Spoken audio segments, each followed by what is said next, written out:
नमस्कार दोस्तों।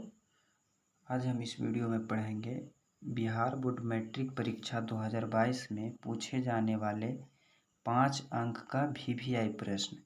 ये जो प्रश्न हैं ये प्रत्येक वर्ष 5 नंबर के पूछे जाते हैं मैट्रिक में। ये 3 प्रमेय हैं।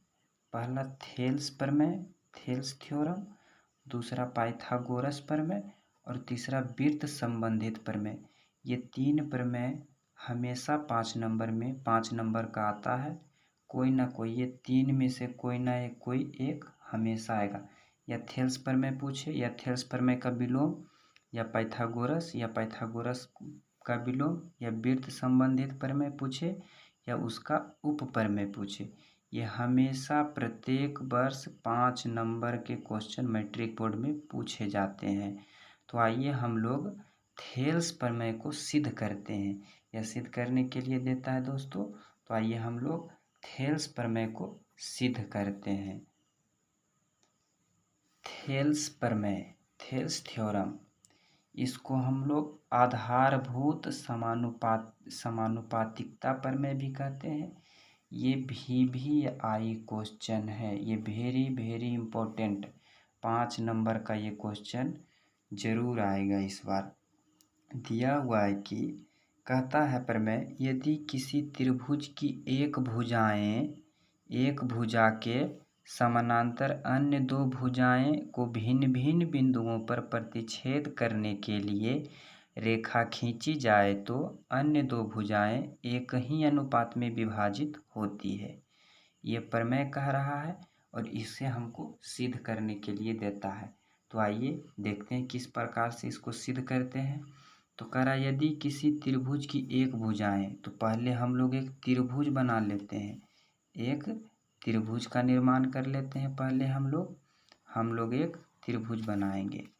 ये त्रिभुज बनाए, इसका नाम लिख देते हैं ए बी सी। कह रहा यदि किसी त्रिभुज की एक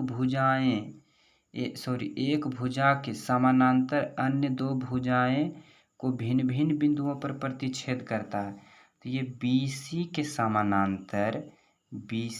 समानांतर एक हम DE भुजा खींचते हैं।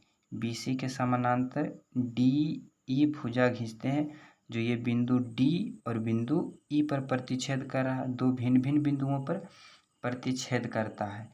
तो ये जो इसका अनुपात है, ये जो अनुपात AD अनुपात BD बना और AE अनुपात EC बना, ये बराबर होते हैं। ये 2 बराबर अनुपात, 2 अन्य 2 भुजाएं एक ही अनुपात में विभाजित होते हैं। ये अनुपात में विभाजित होते हैं। ये हमको सिद्ध करना है। तो देखिए, इस शीर्ष E से AD भुजा पर एक हम लंब खींचेंगे। क्या खींचेंगे? लंब खींचेंगे। एक लंब खींचे, AD भुजा पर एक लंब खींचे। लंब खींचे मतलब यहाँ पर 90 डिग्री हो गया। इसको हम लोग F कहते हैं। क्या कहते हैं? F कहते हैं। F। तो हमको लिखना पड़ेगा, जो जो किए काम वो लिखना पड़ेगा। लिखेंगे कि माना ABC एक त्रिभुज है। ABC एक त्रिभुज है। जो जो लिखें, जो जो बनाए वो लिखना पड़ेगा। माना ABC एक त्रिभुज है जिसमें भुजा BC, ये जो भुजा BC है, भुजा BC के समानांतर DE खींचा। भुजा BC के समानांतर DE खींचा। हमने जो जो काम किया उसको शब्द में लिखना पड़ेगा। जो AB को D बिंदु और AC को E बिंदु पर प्रतिच्छेद करता है।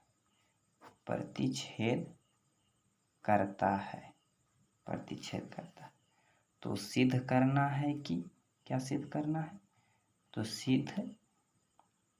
सिद्ध करना है कि, तो सिद्ध करना है कि AD बराबर, ये जो अनुपात बना AD और BD, AE और AC, इसको सिद्ध करना है AD बटे BD, AD बटे BD, ये AD और ये BD बटे BD बराबर में AE बटे EC, ये हमको सिद्ध करना है।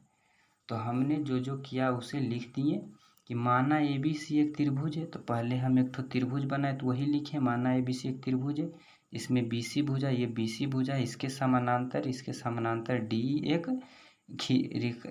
एक भुजा खींचे, ठीक। और जो DE खींचे AB को, ये AB रेखा को D बिंदु पर यहाँ प्रतिच्छेद कर रहा है और AC को E बिंदु पर प्रतिच्छेद कर रहा है। तो हमको सिद्ध करना है AD बटे BD और AE बटे EC। तो आइए इसको हम सिद्ध करते हैं। तो इसमें एक रचना करना पड़ेगा कि E से एक लंब खींचना है, E से एक लंब खींचना है F पर, AB पर एक लंब खींचना है और ये B को E से मिलाना है और ये D को C से मिलाना है। तो यह एक रचना किए कि E से एक लंब F पर खींचे और ये B को E से मिलाएं और ये D को C से मिलाएं। तो यहाँ पर ये लिखना पड़ेगा, रचना में लिखना पड़ेगा कि हमने क्या किया, रचना किया कि E से EF परपेंडिकुलर AB, मतलब EF एक लंब खींचा AB से AB पर और क्या किए, और EB तथा CD को मिलाया, EB तथा CD को मिलाया। ये रचना किए। अब हम लोग प्रमाणित करेंगे। प्रमाण में देंगे कि क्षेत्रफल त्रिभुज AED बटे क्षेत्रफल त्रिभुज EEDB, मतलब त्रिभुज AED का क्षेत्रफल बटा त्रिभुज EBD का क्षेत्रफल। AED मतलब ऊपर वाले छोटका त्रिभुज का क्षेत्रफल और EEDB ये त्रिभुज का क्षेत्रफल। तो त्रिभुज का क्षेत्रफल बराबर फॉर्मूला होता है 1/2 गुने आधार AE आधार गुने ऊंचाई। तो AED का आधार क्या हो जाएगा, AED का आधार हो गया ये AD हो गया और ऊंचाई क्या हो गया, ऊंचाई ये लंब खींचे थे वही ऊंचाई है, तो ऊंचाई EF, ऊंचाई क्या हो जाएगा EF। तो इसमें भी वही होगा 1/2 गुने आधार इसमें हो जाएगा BD, ये BD आधार हो जाएगा, ये BD आधार हो जाएगा, BD गुने ऊंचाई यही EF हो जाएगा, EF गुने EF। तो 1/2 से 1/2 कट जाएगा, EF से EF कट जाएगा, तो ये बच जाएगा AD बटे BD, ये समीकरण 1 हो गया, ये समीकरण 1 हो गया। अब हम लोग दूसरे पेज की ओर चलेंगे। स्क्रीनशॉट लेना चाहते हैं तो ले लें। लिखेंगे इसी प्रकार से जिस तरह से हम लोग समीकरण 1 प्राप्त किए उसी तरह से हम लोग इसमें समीकरण 2 प्राप्त करेंगे। लिखेंगे क्षेत्रफल त्रिभुज AED का क्षेत्रफल बटे त्रिभुज EBC का क्षेत्रफल, ये हो जाएगा AE बटे EC, इसको समीकरण 2 कर देंगे ए बटे ई सी। मतलब ये जो इस तरह से ये जो मतलब कि पहला समीकरण जिस तरह से त्रिभुज 1/2 करके किए हैं, तो उसी तरह से हम लोग चलेंगे त्रिभुज AED में। ये दूसरा AED में और दूसरा EBC। ये पहले ये त्रिभुज में हम चले पहला में, और उसके बाद दूसरा में ये त्रिभुज में चलेंगे। पहला समीकरण में देखिए, पहला में वही त्रिभुज छोटा वाला, फिर ये वाला, नीचे में ये वाला, फिर दूसरा समीकरण में ये वाला त्रिभुज, फिर ये वाला त्रिभुज। तो इस तरह से हम लोग दूसरा समीकरण प्राप्त कर लिए।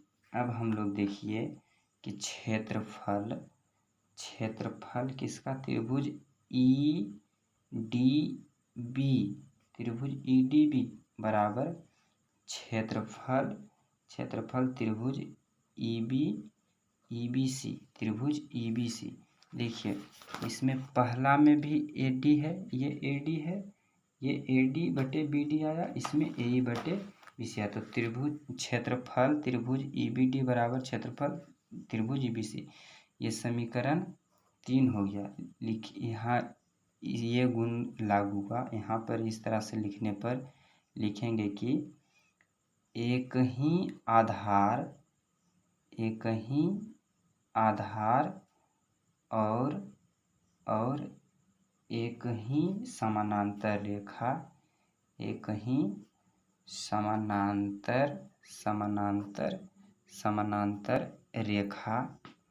समानांतर रेखा के बीच खींची गई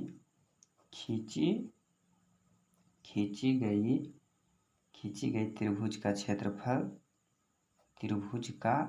क्षेत्रफल बराबर होती है। ये इस गुण से, यही गुण से कि क्षेत्रफल त्रिभुज ABD का क्षेत्रफल और त्रिभुज EBC का क्षेत्रफल, ये दोनों बराबर है समीकरण 3 से। तो समीकरण 1, 2 और 3 से यह प्रमाणित हुआ कि AD बटे